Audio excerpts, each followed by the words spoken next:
बच्चों, पिछले वीडियो में अपन ने भारत की चुनाव व्यवस्था के बारे में जाना था। अपन ने ये जाना था कि भारतीय चुनाव प्रणाली में लोकसभा और विधानसभा चुनावों में जो सबसे आगे वही जीता पद्धति को अपनाया जाता है, जबकि राष्ट्रपति, उपराष्ट्रपति, राज्यसभा और विधानसभा परिषद के चुनावों के अंतर्गत समानुपातिक प्रतिनिधित्व की एकल संक्रमणीय मत प्रणाली को अपनाया जाता है। हमने ये भी जाना कि क्यों हमारे संविधान निर्माताओं ने भारत में लोकसभा चुनावों के लिए, विधानसभा चुनावों के लिए जो सबसे आगे वही जीता पद्धति को अपनाया। लेकिन इससे एक बात जो उभर कर आई कि जो सबसे अधिक वोट प्राप्त करेगा वो व्यक्ति जीतेगा। तो ऐसे में जो अल्पसंख्यक वर्ग है उसका क्या होगा? जैसे कि मान लीजिए कोई एक क्षेत्र है, उसमें 100 सीटें हैं, यानी कि 100 वोट हैं, 100 मतदाता हैं। उन मतदाताओं में से और जो 90 मतदाता हैं वो तो किसी एक वर्ग के हैं और बाकी 10 मतदाता हैं वो किसी अन्य दूसरे वर्ग के हैं। तो सीधी सी बात है, जीतेगा कौन? जिसको ज़्यादा वोट मिलेंगे। तो यहाँ ये जो 10 मतदाता हैं जो अन्य किसी वर्ग के हैं, यानी कि अल्पसंख्यक हैं, ये हमेशा बाद में कभी भी प्रतिनिधित्व में नहीं आ पाएंगे। ये हमेशा ही एक तरह से कहीं हाशिए पर चले जाएंगे, क्योंकि अब इनके मतों का कोई मूल्य नहीं रह जाता है। क्योंकि हमने पद्धति कौन सी अपना ली? जो जीता, जो सबसे आगे वही जीता। तो इस पद्धति के अंतर्गत वोट सबसे ज़्यादा चाहिए, और अगर ये जो अन्य बहुसंख्यक समुदाय वाले व्यक्ति हैं, ये सारे के सारे मिलकर एक जगह वोट डालते हैं, तो हमेशा इन्हीं का प्रतिनिधि चुना जाएगा, हमेशा इन्हीं का उम्मीदवार है वो कहीं कि अपन लोकसभा में या विधानसभा में चुनकर जाएगा। ये जो समुदाय है अब ये कहीं हाशिए पर चला जाएगा, पिछड़ जाएगा, इनके मतों का कोई मूल्य नहीं रह जाएगा। जबकि हमारा भारतीय संविधान समानता की बात करता है, स्वतंत्रता की बात करता है, अधिकारों की बात करता है। इसलिए हमारे संविधान निर्माताओं ने इस समस्या को समझते हुए, इस अपन कहें कि आने वाली एक परेशानी को देखते हुए और आरक्षण की व्यवस्था की। कौन से आरक्षण की? निर्वाचन क्षेत्रों के आरक्षण की, कि जो अल्पसंख्यक समुदाय है, जो व्यक्ति संख्या में कम है, उनको भी प्रतिनिधित्व मिल पाए। जो सब सर्वाधिक वोट वाली पद्धति है उसमें कहीं वो पिछड़ ना जाए, इसलिए हमने अपनाया आरक्षण की व्यवस्था को। देखिए आवश्यकता क्यों हुई? सर्वाधिक मत से जीत वाली प्रणाली में जिस किसी उम्मीदवार को सबसे अधिक वोट मिलते हैं वो जीत जाता है। इन छोटे छोटे सामाजिक समूहों का हित होता है। जो छोटे छोटे सामाजिक समूह हैं जो कि बहुसंख्यक समुदाय के साथ रह रहे हैं, एक निर्वाचन क्षेत्र के अंदर मान लीजिए कि उनका प्रतिशत बहुत कम है, तो वो एक तरह से उपेक्षित रह जाएंगे। सर्वाधिक मत से जीत वाली प्रणाली का परिणाम क्या होगा कि दबंग सामाजिक समूह और जातियां हैं वो हर जगह जीत जाएंगी। जो दबंग सामाजिक समूह हैं, दबंग जातियां हैं, वो हर जगह जीतती जाएंगी, और जो अल्पसंख्यक हैं वो हमेशा पिछड़ते चले जाएंगे। जो दलित हैं वो उत्पीड़ित होते जाएंगे। देखिए, दलित और उत्पीड़ित समूह को कोई प्रतिनिधित्व नहीं मिल पाएगा।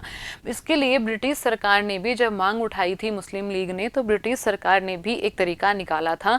उन्होंने अपनाया था पृथक निर्वाचन मंडल का तरीका। पृथक निर्वाचन मंडल का मतलब ये था कि जहां ये वर्ग था उनका निर्वाचन क्षेत्र ही अलग घोषित कर दिया, यानी कि वो अपना उनका अलग क्षेत्र बना दिया। वो अपने क्षेत्र में वोट डालेंगे और अपना प्रत्याशी चुनकर भेजेंगे। ऐसा किया था ब्रिटिश सरकार ने। लेकिन भारत सरकार ने इसको नहीं अपनाया।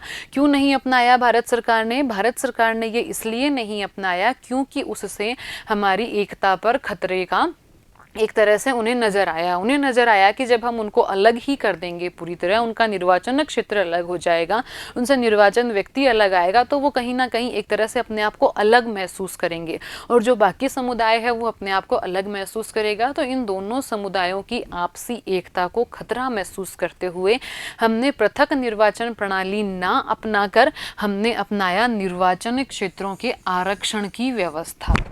आरक्षित निर्वाचन क्षेत्र का मतलब क्या होता है कि जो प्रत्याशी है वो आरक्षित वर्ग का होगा और मतदाता हैं वो सभी समुदायों के होंगे, यानी कि सारे के सारे मतदाता वोट डालेंगे, लेकिन जो उम्मीदवार होगा वो होगा आरक्षित वर्ग का, यानी कि जिस वर्ग के लिए वो सीट आरक्षित की गई है, जो उम्मीदवार होगा वो उसी वर्ग का होगा। संविधान अनुसूचित जातियों और अनुसूचित जनजातियों के लिए लोकसभा और राज्यों की विधानसभाओं में आरक्षण की व्यवस्था करता है। एससी और एसटी जिनको अपन कहते हैं उनके लिए हमारे संविधान में आरक्षण की व्यवस्था की गई है। प्रारंभ में ये 10 वर्ष के लिए की गई थी, लेकिन हर 10 साल बाद में संविधान संशोधन होता रहता है और उनको आगामी 10 वर्षों के लिए बढ़ा दिया जाता है।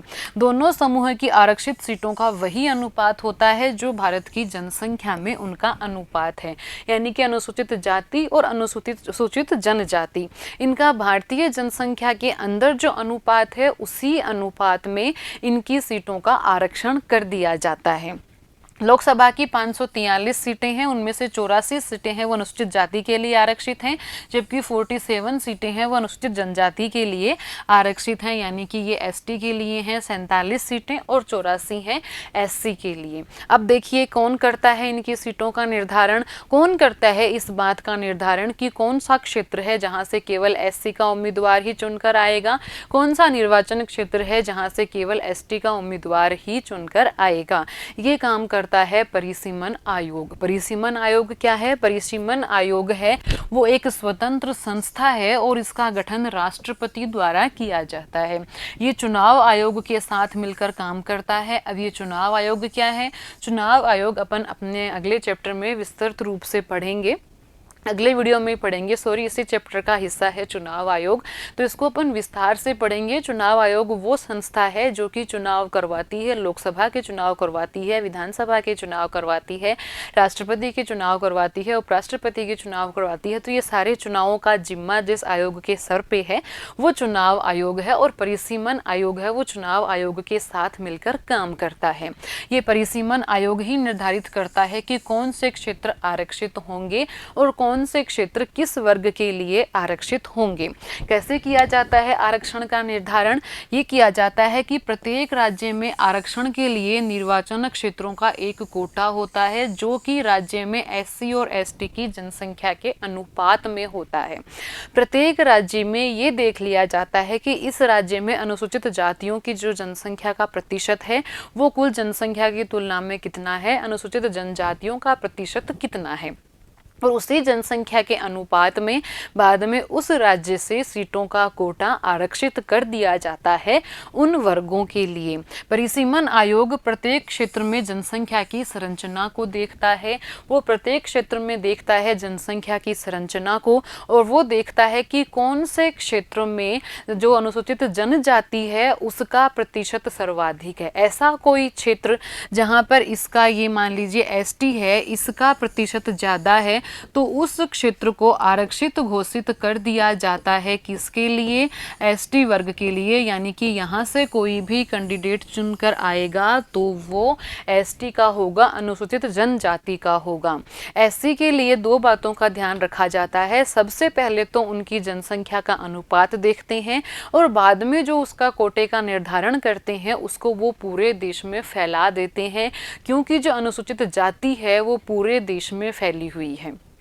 तो इस तरह से इन दो बातों का ध्यान रखते हुए और परिसीमन आयोग प्रत्येक राज्य के अंतर्गत सीटों का आरक्षण कर देता है, अनुसूचित जाति के लिए और अनुसूचित जनजाति के लिए।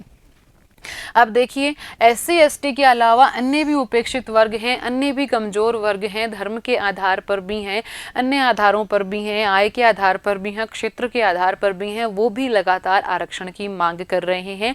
संविधान में केवल एससी और एसटी को ही आरक्षण दिया गया है। हालांकि संविधान संशोधन करके जो हमारे स्थानीय निकाय हैं, नगर पालिका है, ग्राम पंचायत है, इनके चुनाव में महिलाओं को 1/3 आरक्षण दिया गया है, और विधानसभा और लोकसभा के चुनावों में भी महिलाओं को आरक्षण देने के लिए लगातार मांग उठ रही है। क्योंकि भारत के कुल जनसंख्या की अपन बात करें तो उसमें आधी आबादी महिलाओं की है, लेकिन लोकसभा की अगर अपन बात करें तो वहां पर 15% महिलाएं भी पूरी तरह से नहीं पहुंच पाई हैं अब तक। लोकसभा की जो कुल सीटें हैं उनकी अपन महिला कितनी सीटों पर हैं उस प्रतिशत की अपन बात करें तो जबकि आबादी महिलाओं की लगभग 50% है। देखते हैं अपन, लोकसभा और राज्य की विधानसभाओं में महिलाओं के आरक्षण की जोरदार मांग उठ रही है। शहरी और ग्रामीण स्थानीय सरकारों में महिलाओं के लिए सीटें आरक्षित की गई हैं। ये हम सभी जानते हैं कि 1/3 सीटों पर महिलाओं को आरक्षण दिया है। लोकसभा विधानसभाओं में महिला आरक्षण के लिए कई बार संशोधन प्रस्ताव लाया गया, लेकिन वो संशोधन प्रस्ताव अभी तक पारित नहीं हो पाया। तो ये देखिए कि हमारे संविधान निर्माताओं ने किस तरह से एक आरक्षण की व्यवस्था की। ये व्यवस्था क्यों की गई? क्योंकि सर्वाधिक वोट प्राप्त करने वाला जीतेगा। इस पद्धति में जो दबंग समूह हैं, जो कि बहुसंख्यक समूह हैं, उनकी तुलना में एक समुदाय, अल्पसंख्यक समुदाय, वंचित समुदाय, दलित समुदाय है, वो उत्पीड़ित रह सकता है, उपेक्षित रह सकता है। इसलिए उनको भी समानता के स्तर पर लाने के लिए, उनको जनसंख्या के अनुपात में और प्रतिनिधित्व देने के लिए भारतीय संविधान निर्माताओं द्वारा आरक्षण की व्यवस्था की गई। देखते हैं क्वेश्चंस, अनुसूचित जातियों और जनजातियों के लिए संविधान में आरक्षण की व्यवस्था क्यों की गई? अभी अभी जो मैंने आपको बोला वही इसका उत्तर है कि क्यों की गई इनके लिए आरक्षण की व्यवस्था। और परिसीमन आयोग क्या है, ये भी एक इम्पोर्टेंट क्वेश्चन है। क्या है परिसीमन आयोग? इसका जवाब भी आप दे पाएंगे। अब अगले वीडियो में अपन पढ़ेंगे चुनाव आयोग के बारे में। चुनाव आयोग वो संस्था जो कि हमारे देश में चुनाव करवाती है, निष्पक्ष चुनाव करवाती है, न्यायपूर्ण चुनाव करवाने के लिए प्रतिबद्ध है। धन्यवाद।